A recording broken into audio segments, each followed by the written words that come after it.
everyone, welcome to Homeschool. So in the previous class we had completed the parenchyma and collenchyma, that is the two simple permanent tissues. So today we are supposed to take up the third simple permanent tissue, that is the sclerenchyma. But as I said, before going to the sclerenchyma, we will discuss one particular topic, that is the differentiation, di-Differentiation and then re-Differentiation. So we will go back to the meristems now. Let's imagine we have a meristematic cell. This is a meristem. So now I had said that the meristematic cells, when they divide, these meristematic cells have got the capacity to divide. So when they divide, they usually will divide into two cells. Let's imagine they have divided into two cells, and one among these two will remain as a meristem only. Another cell will become a permanent cell. Okay. So now the meristem, which has got the capacity to divide, this is becoming, so we will leave about this particular cell. We will only speak about this process now. So a meristem, this is not a mature cell. Meristem cell is a kind of a primary cell. So the meristem is getting changed into a permanent cell. That is, this cell is maturing. Okay, this cell is maturing. So it is maturing into a permanent cell. So when exactly do we call it as permanent? As I said, when it is assigned any function. When the cell matures, that cell is being assigned a particular function. So when it is assigned a particular function, we call the process as the differentiation. So we'll write this process here. Meristem, okay, a meristem getting changed or into a mature cell. So as a mature cell, we will take an example of a xylem cell. A xylem cell. I'm taking the cell example of xylem cell only because in the previous class also I had given the same example. So for better understanding, I'm taking the same example again. So this process is called as the differentiation. It is called as differentiation. Okay. Next. Now, sometimes what happens? Okay. Sometimes the xylem cell or this particular permanent cell, we will leave it this diagram for here now. We will come back to this. So, meristem, so this we will leave it off. This is not in the picture now. We are speaking about only these two cells. So, this has now differentiated. Sometimes what happens, okay, this permanent cell, this cell will go back to a meristem. Actually, when the cell will differentiate, once the cell is matured, it is usually not natural to go back to the primary nature. But sometimes what happens, as we had seen collenchyma, so there it will again de-differentiate. It will de-differentiate. That will de-differentiate and it will regain the meristematic activity. So this cell, this matured cell here, this matured cell will again become a meristematic cell. So this process, that is, if this cell again it becomes a meristem. Okay, if a mature cell, if a matured cell,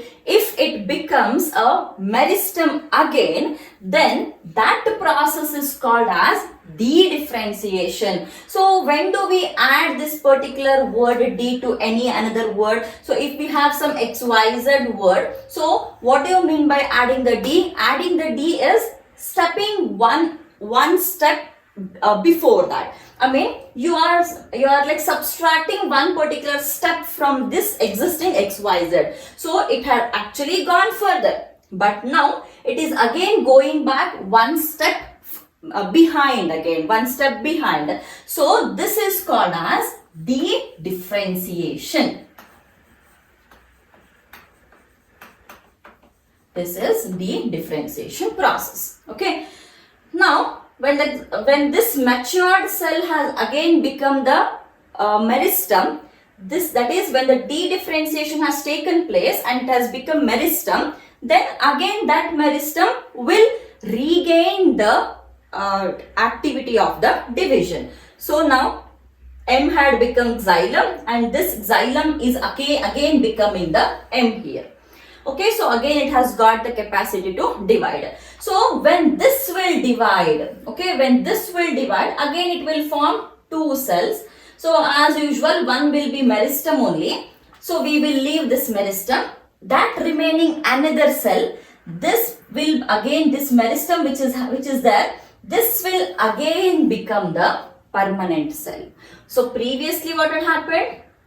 One meristem had become matured and it will become the xylem cell, which we call it as differentiation. So that matured cell is again going back to its previous phase, that is the meristematic phase. That is called as the de-differentiation. So you have to remember, de-differentiation is subtracting one phase. So it is going back, it is going behind one particular phase. It is going back from its existing phase. So that is de-differentiation. Now that de-differentiated cell is again maturing and again it is becoming the xylem cell.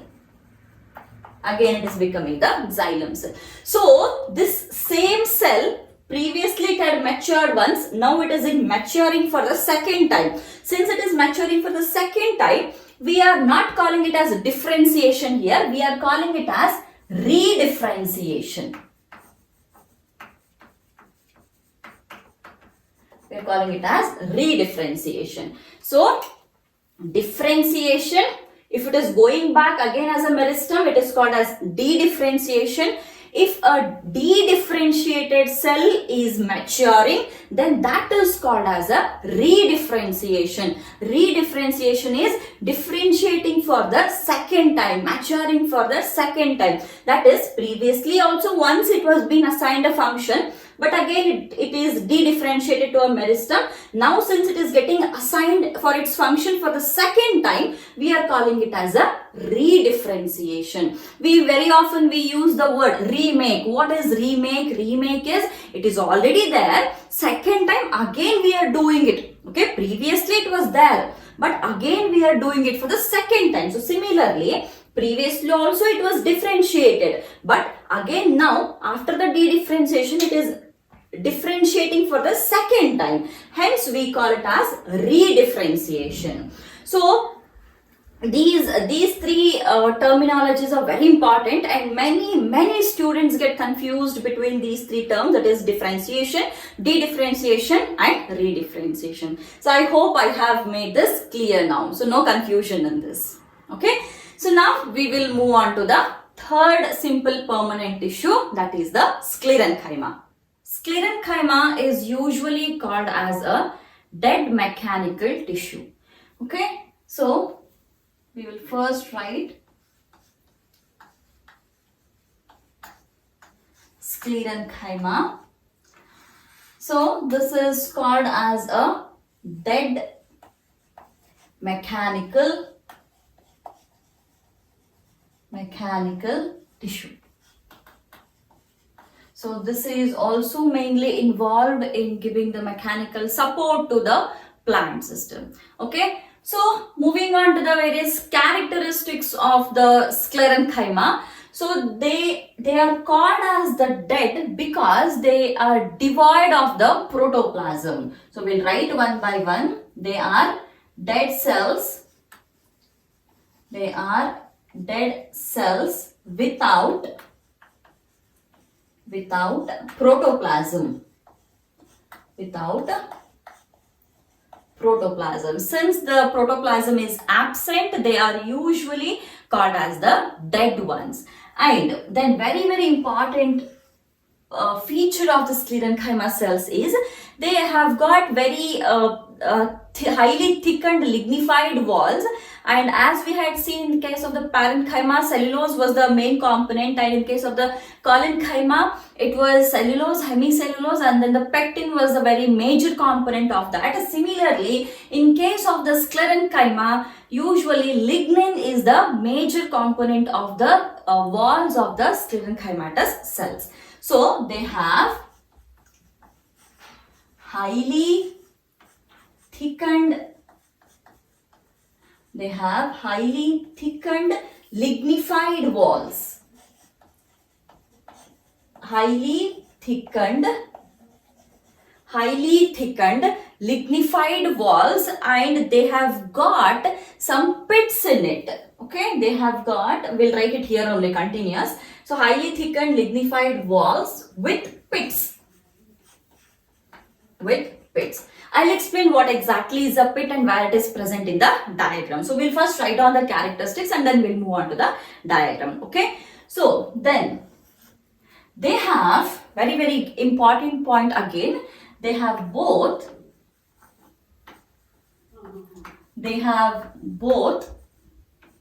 primary and secondary cell walls. So previously in case of parenchyma, we had seen that the cell wall was very, very, very thin actually.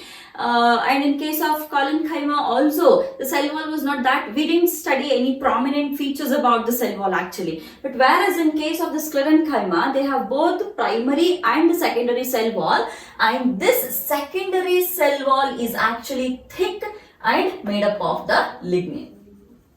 It is very thick and made up of lignin. Remember, the secondary cell wall of the sclerenchyma cells are thick and they are made up of the lignin. Okay. Along with the lignin, the cellulose, hemicellulose and pectin, these are also present. I'll just write it for your knowledge. Along with the lignin, cellulose, hemicellulose, hemicellulose and pectin are also the components of the cell walls of the sclerenchymatous cells. So now, based on the variation in the form, structure, origin and development. So we will write it down. Based on the structure, its form, its origin and development, the sclerenchymatous cells are divided into two types. Sclerenchyma cells are divided into two forms. They have been divided into two forms. The first one is Sclereids. First one is the Sclereids. So we'll see what is the Sclereids now. So these Sclereids are something which are usually in the spherical, oval or cylindrical shape. So as I said, there are two forms. One is a Sclerid, other one is a fiber. Sclerid is the one which is in the cylindrical or in the spherical or oval shape, and fiber is the elongated structure. So that is the main differentiation between these two forms of the sclerenchyma. One is spherical, another one is a fiber-like. The one which is spherical in nature is the Sclerid. So the Sclerid is usually spherical, oval or cylindrical in nature. It is spherical, oval or cylindrical. Then they have got highly thickened, or these cells which we call as Clarids. These are highly thickened dead cells with very, very narrow cavity or very, very narrow lumen present in it. We'll write it first and then I'll draw a diagram. So this is the first point of the Sclerid. The second point of the Sclerid is they are highly thickened dead cells. They are highly thickened dead cells, highly thickened dead cells with very narrow cavity. With very narrow cavity, and that cavity is called as the lumen. So I will first draw a diagram here now. So let's imagine we have a small, or we'll draw it like this only.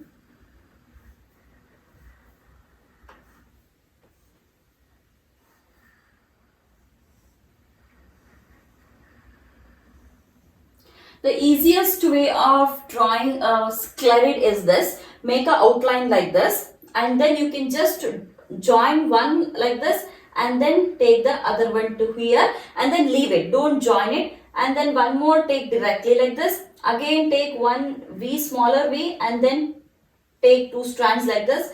If there is enough space, you can take it this way. If there is no enough space, you can directly take it like this way. Okay. So, and then now after making this, join these strands like this. Leaving the gap, join the strands like this. Okay. So, this central cavity, when you join this central cavity, it is called as a lumen.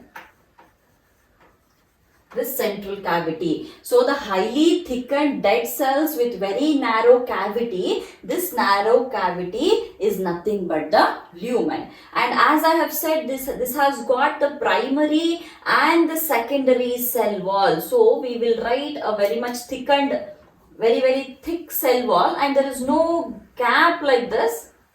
So it is a primary and a secondary cell wall like this. Alright, so you can just show it. This is the cell wall and this is the lumen. So these are usually spherical, oval, cylindrical, spherical in shape we have written. Then highly thickened dead cells with a very narrow cavity which is called as the lumen. And then now, where are these sclerids very commonly found? So these are commonly found in the fruit walls of the nuts. We will write it again. Commonly found in fruit walls of nuts. They are found in fruit walls of the nuts, and they are also found in some pulp of the fruits and pulp of fruits like sapota. I guess everyone have tasted this particular fruit sapota, or in very common terms where we call it as chiku fruit. Okay, so when you eat the chiku fruit, you feel some gritty substance in your edible part. So that gritty substance is nothing but the presence of the sclerid. So that is a thick, that is a dead thick cell which we experience is the sclerid. Okay, you can also find that particular gritty substance in the guava also, in the sapota as well as in guava and many other fruits. You can find the presence of the sclerids, as well as the fruit walls of many of the nuts. You can also find the sclerid in the nuts. Then another very typical function of this particular sclerid is they usually form a protective covering for the covering like seed coats and all. So we usually see the seed coats over the seed. So those seed coats are also made up of the sclerids as well as the shells of the nuts. We eat various nuts as dry fruits, right? So all those nuts will be having the shells. So those shells as well as the seed coats, which are protective in nature, are also the form of, or also the sclerids. We will write it. So they form the protective coverings. They form protective coverings like seed coats Seed coats, all the seeds will be having the seed coats. So seed coats is one protective covering, another one is the shells of the nuts and shells of nuts. So this is these are few important points about the sclerids. So next, another form, that is one form is the sclerid, another form is the fibers. So this is the first form. So we'll see what are the fibers now. Sclerenchyma fibers, these are the elongated needle-like pointed cells which have got the tapering ends. So as we had seen the diagram of the sclerids, so these fibers or the Sclerenchyma fibers, the structure of the Sclerenchyma fiber goes something like this. These are elongated needle-like cells with the pointed ends like this. So this is a Sclerenchyma fiber. Okay. Alright. So here what happens? So these are the elongated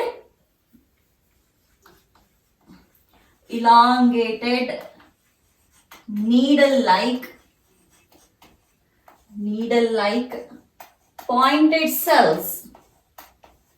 Needle-like pointed cells with tapering ends. With tapering ends. So this is what we call it as tapering end. Then another very important character about this particular Sclerenchyma fibers is the what we call it as the longer cells which are found in the higher plants. Okay, the longer cells in the higher plants. In the higher plants are usually the Sclerenchyma fibers. So since the Sclerenchyma fibers are elongated structures, most of the times, the longest cells which we see in the higher plants, they usually will be belonging to the Sclerenchyma fibers. And remember, Sclerenchyma fibers are also the dead cells. Altogether, the Sclereids and the fibers all are the dead cells only. Then they are usually found in the groups or clumps. They are found in groups.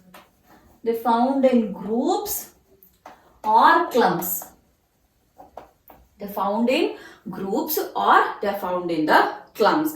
And since we call it as the dead tissue, definitely there is no nucleus and there is no cytoplasm. No nucleus and no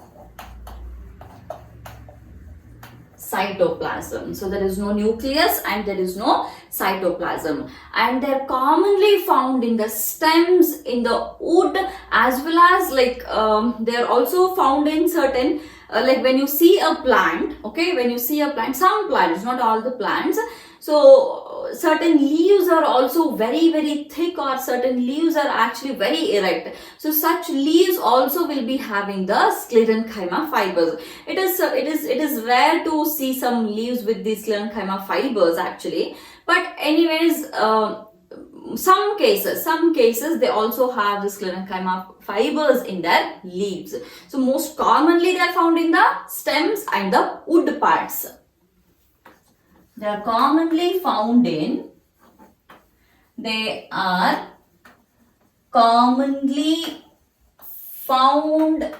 stem and the wood parts. Sometimes they are also seen, okay?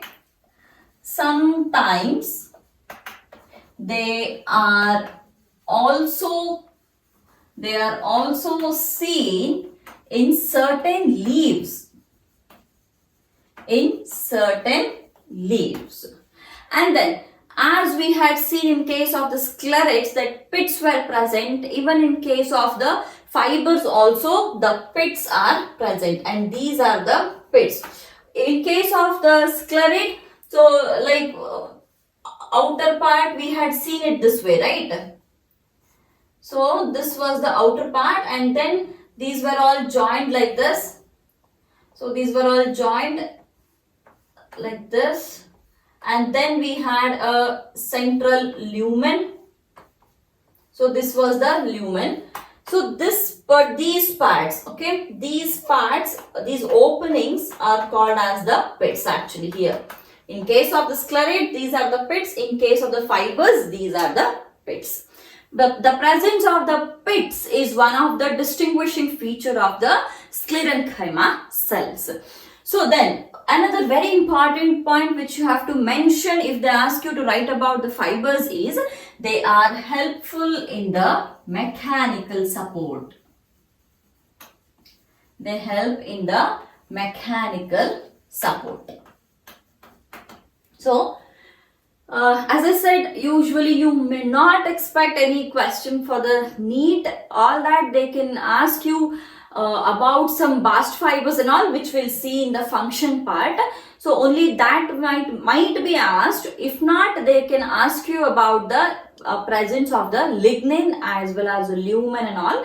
That's it. So we don't. But in case of the board examinations, they may ask you to write few points about the Sclerenchyma, Sclereids or Sclerenchyma fibers, or as a whole Sclerenchyma. So in that case, you are supposed to mention these 1, 2, 3, 4, 5, 6 points. Okay, these points are more than enough to write for the board examination. As well for the NEET also, this information is enough, but usually very rarely you may expect a question from this particular part of the chapter. Okay, so then if you see the functions of the Sclerenchyma, what are the functions of the Sclerenchyma? So one function though we have seen that the providing the mechanical support is one function. We'll wipe it off first.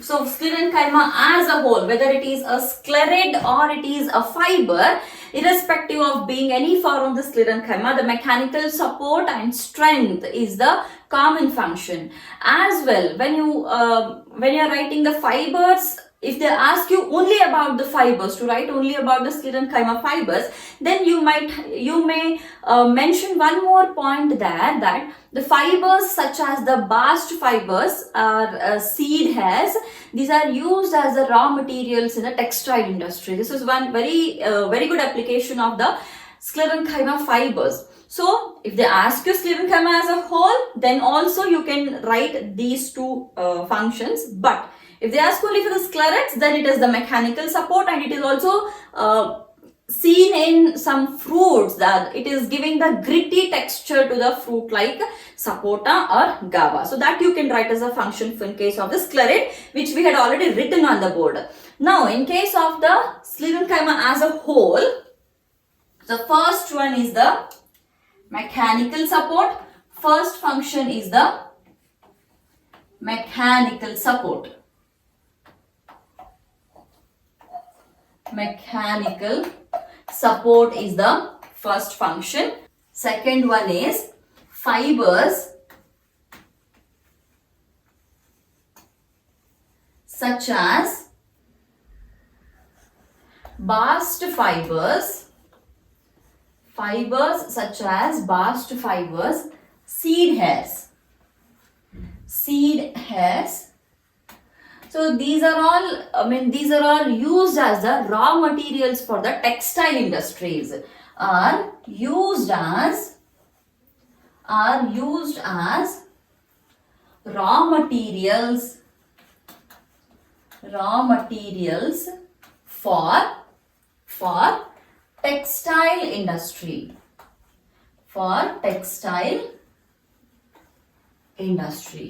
So if they ask you the functions of Sclerenchyma as a whole, it should be mechanical support, and then about these fibers. You can also add one more point here, that is it provides it provides gritty texture. It provides a gritty texture to some fruits. To some fruits like sapota and guava. You can mention this point or the point which we had seen in case of the Sclereids. So either of them you can mention here. So if they ask you only the functions of the Sclereids, then you have to mention this and this for the Sclereids. If they ask you about the fibers, then this and this has to be mentioned. If they ask you about the Sclerenchyma as a whole, then you have to write all the 3 points. Fine. As well, you can also mention the protective covering nature of the Clarids and everything. Anything can be mentioned, but these are important to be mentioned. So, this completes the Sclerenchyma also. So, we have completed the simple permanent tissues. So, under the permanent tissues, we have got 2 types. One is simple permanent tissue, other one is the complex permanent tissue. So, simple permanent tissues are of 3 types: parenchyma, collenchyma and sclerenchyma. So, all the 3 we have completed now. So, in the next class, that is in the next video, we will come up with the complex permanent tissues, that is the xylem and phloem. So we'll stop the video by this and I'll meet you guys in the next class. So subscribe the channel and share the videos with all your friends so that everyone should be benefited by the content provided in the channel. Thank you.